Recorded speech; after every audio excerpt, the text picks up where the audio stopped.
Unë mendoj se është shumë e qartë se një sektor stabil financiar kontribon në zhvillimin ekonomik të vendit. Ky sektor gjeneron ose fillon në atë mënyrë që mbledh parat nga depozitorët që nëse shohim Kosovë depozitat kanë arritë që të kenë rritje vjetore 16.7% ose në vlerë kanë arritë dikur rreth 3.7 miliardë pjesa kryesore e depozita ose shprehur përgjigje dikur rreth 70% e depozitave i përkasin ekonomive familjare. Pra bankat e luajnë atë rolin që i marrin parët prej klientëve ose prej konsumit dhe më pastaj në mënyrë indirekte i dhon për kredi, se pjesa më e madhe e kredive i dedikohet ndërmarrjeve dhe në këtë mënyrë e kanalizojnë parën prej konsumit e çojnë në investime, gjithsesi në zhvillimin ekonomik të vendit. Vazhdimisht sektori bankar po konsiderohet si promotor i zhvillimit ekonomik të vendit dhe kjo në një farë forme i ndihmon dhe i kontribon shumë zhvillimit ekonomik përmes kreditimit. Edhe ne si Bankë Qendrore kemi luajtur rolin tonë në këtë kontekst. Në rand të parë kemi kontribuar që të krijohet edhe fondi i sigurimit të depozitave.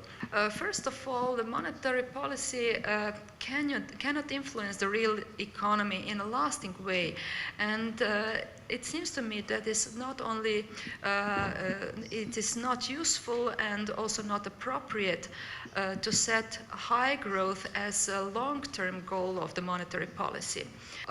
Also, the objectives for the real economy can undermine confidence in an inflation target, and it also might make the other economic policies underused because all the focus would be on a monetary policy. Also, it's very hard to determine what is a normal or long-term, what are normal and longer-run sustainable levels of production and employment. Because those normal or long-run sustainable levels are like moving targets, and they are influenced by the situation on the labor market, by the growth of the labor force, by its productivity. So it's not very clear what is normal or long-term sustainable when it comes to the GDP growth. There are also some measurement issues. Since it is not possible to directly observe what are the spare capacities of the economy, and even if we get some information what are the spare capacities, we get this information with a time lag, and there are constant revisions to it.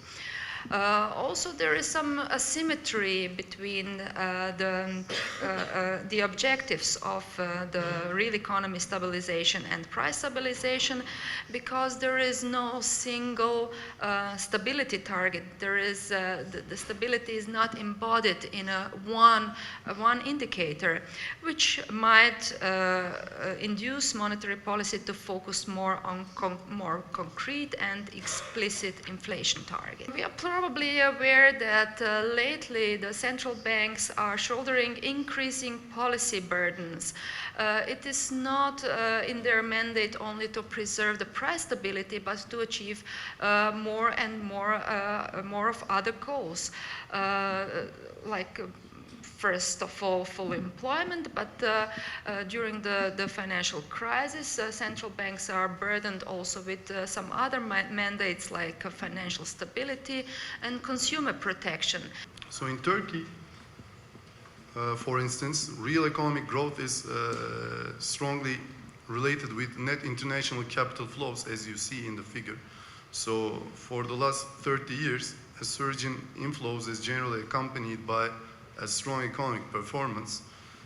On the other hand, when capital flies away, economic growth weakens and actually contracts under sudden reversals.